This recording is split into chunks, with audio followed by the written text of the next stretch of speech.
Just really quickly want to thank you guys for clicking on this video. If you guys want more videos on improving your photography and your videography, I have a playlist full of guides linked right up here, or find it in the description box below. As much as I love teaching photography and videography, I am not the master of all genres. So from time to time, I do have to bring in an expert to talk about specific matters. And I am incredibly honored to have this new friend share some of his stories on my YouTube channel. So here are 5 priceless street photography tips from a professional. Take it away, Professor Hines.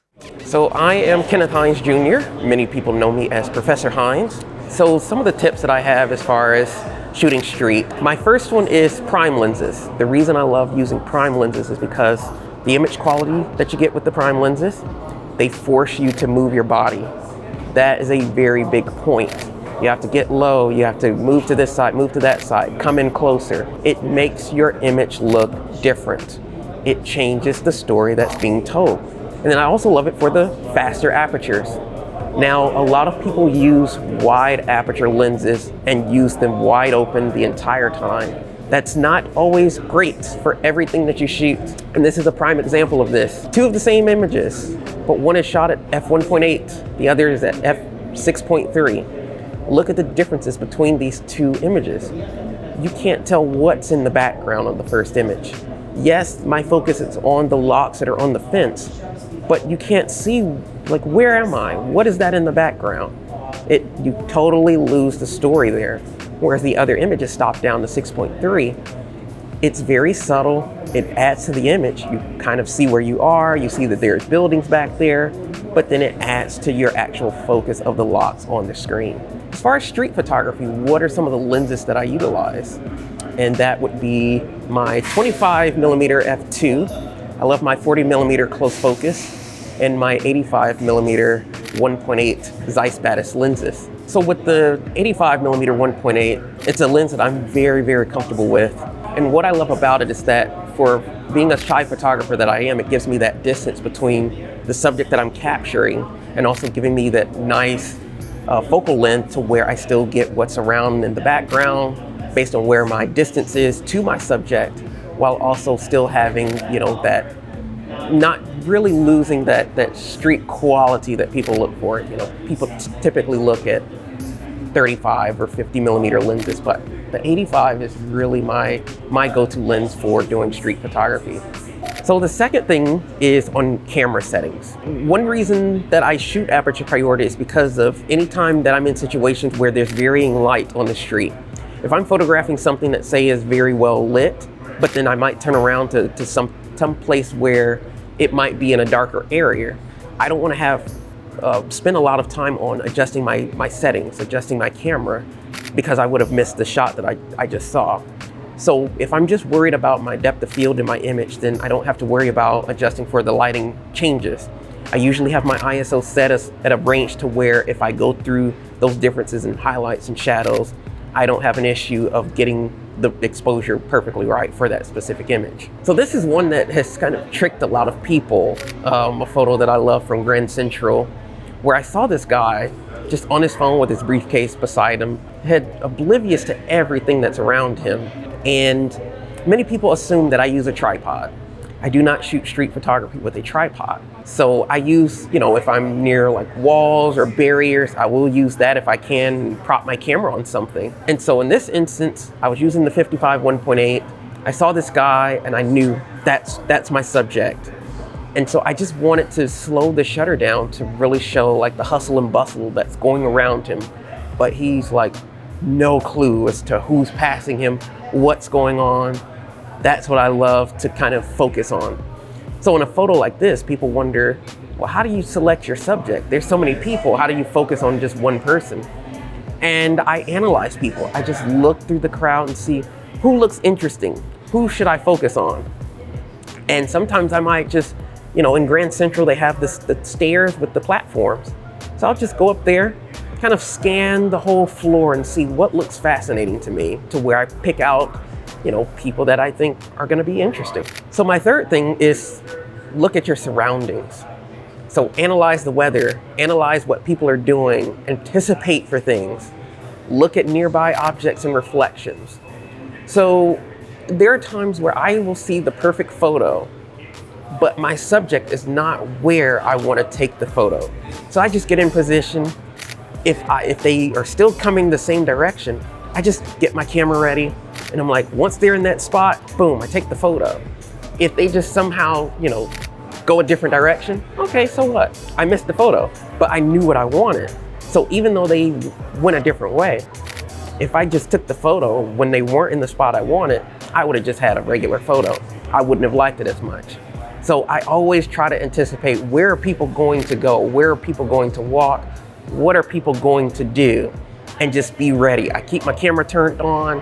I keep my finger on the shutter, so that way I can just hold my camera up, take the shot, done. And so like the image here, this was one where I just happened to see a bicyclist coming into my frame, framed my camera. I had the 25mm lens on. I just waited, subject got in the frame where I wanted them, took the photo, done, that's it. So this photo, I just happened to be walking in downtown, and one thing with photographers, any photographer will say that shooting when the sun is, high noon, between like 12 and 3, it's the worst time to photograph. But in New York City, there is no such thing as a bad time to photograph because of the buildings. They act as natural reflectors, natural filters. And so this is an example of where the buildings were actually being a reflector. So it softened the light and then directed it to the street to give the nice spotlight on the street in this region. And I just happened to capture this guy. The lighting was perfect. Shooting in this city, different times of the day, you can get some really great photos. And that's what I love about being here in New York. And this was taken with the 25mm, and I just camped out. I took other images of people walking because I wanted to take advantage of that light. And I only had about 5 to 7 minutes. After that, the light had shifted more to my left. So, you just have to really be quick. Know your gear, know what you're shooting, have everything set to where you can take those frames, because what you see isn't gonna always be there. It's gonna change. So there's gonna be another photo there, and it might not be the one that you want. So before we move on to the last 2 tips, I just want to quickly interrupt this video just to thank B&H for letting us use their space to shoot this video. And I also want to thank Nanlite for loaning me these lights. Because I was traveling in New York, I wasn't able to bring all of my usual gear, but I really wanted to light up this video to make sure that we're getting some nice visuals for you guys. Nanlite loaned me 2 of their Forza 60 LED monolights. These are incredibly tiny, but also incredibly powerful as well. With the light domes, it really made this interview look super, super sexy. Thank you again, B&H. Thank you again, Nanlite. Now back to the video. So the next thing is, perfection is not required. What do I mean by that? I mean that sharpness isn't everything. Break the rules and just be comfortable in knowing your gear. So this image, some people will say, oh, this is a very great photo that you took. And I'm like, it's a very great wrong photo that I took, because my focus was not the background with the people that are smiling.